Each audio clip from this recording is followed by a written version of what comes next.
നമസ്കാരം, മലയാളി വാർത്തയിലേക്ക് സ്വാഗതം. ഇത്തവണത്തെ കേരള ബജറ്റ് വലിയ രീതിയിൽ തന്നെ സാധാരണക്കാരുടെ കഴുത്തിന് പിടിക്കുന്നതിന് തുല്യമാണ്.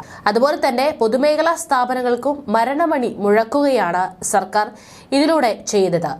പൊതുമേഖലാ സ്ഥാപനങ്ങൾ അടച്ചുപൂട്ടുകയല്ല, ലാഭത്തിലാക്കുകയാണ് ലക്ഷ്യമെന്ന് പറഞ്ഞ് അധികാരത്തിലേറിയ സർക്കാർ സാമ്പത്തിക പ്രതിസന്ധിയെ തുടർന്ന് 18 പൊതുമേഖലാ സ്ഥാപനങ്ങൾ അടച്ചുപൂട്ടുന്നു എന്നുള്ള വാർത്തകളാണ് പുറത്തുവരുന്നത്.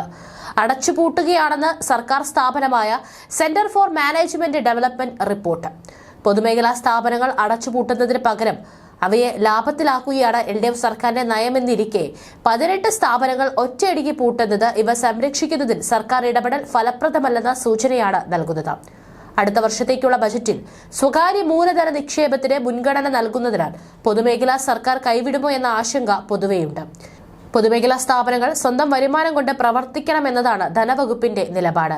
KSRTC സർക്കാർ കൈയയച്ച് സഹായിക്കുന്നുണ്ടെങ്കിലും സ്വന്തം കാലിൽ നിൽക്കണമെന്ന് അടിക്കടി ഓർമ്മിപ്പിക്കുന്നത് നിലപാട് മാറ്റത്തിന്റെ സൂചന കൂടിയാണ്. നഷ്ടത്തിൽ മുന്നിൽ KSRTC ആണ് 1521 കോടി, വാട്ടർ അതോറിറ്റി 1312 കോടി, പെൻഷൻ ഫണ്ട് ലിമിറ്റഡ് 1043 കോടി, KSCB 1023 കോടി, സപ്ലൈകോ 190 കോടി തുടങ്ങിയ സ്ഥാപനങ്ങളാണ്. KSFE 351 കോടി, മിനറൽസ് ആൻഡ് മെറ്റൽസ് 85 കോടി, ട്രാവൻകൂർ കൊച്ചിൻ കെമിക്കൽസ് 67 കോടി, KSIDC 64 കോടി, KFC 50 കോടി, പിന്നോക്ക വികസന കോർപ്പറേഷൻ 47 കോടി, ഫാർമസ്യൂട്ടിക്കൽ കോർപ്പറേഷൻ 42 കോടി തുടങ്ങിയവയാണ് ലാഭത്തിൽ മുന്നിൽ. ലാഭത്തിൽ പണ്ട് ഒന്നാമതോ രണ്ടാമതോ എത്താറുള്ള ബെവറേജസ് കോർപ്പറേഷനാകട്ടെ 8ാം സ്ഥാനത്തേക്ക് പിന്തള്ളപ്പെട്ടു.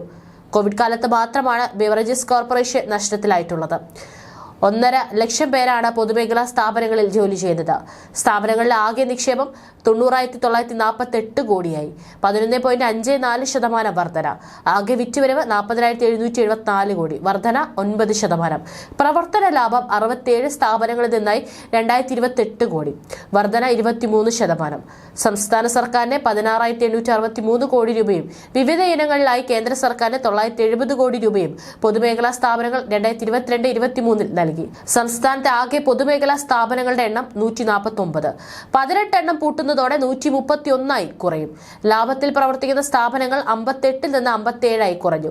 നഷ്ടത്തിൽ പ്രവർത്തിക്കുന്നത് 66 നിന്ന് 59 ബാക്കി സ്ഥാപനങ്ങൾ കണക്ക് നൽകിയിട്ടില്ല. ഭാഗികമായ കണക്കേ നൽകിയിട്ടുള്ളൂ.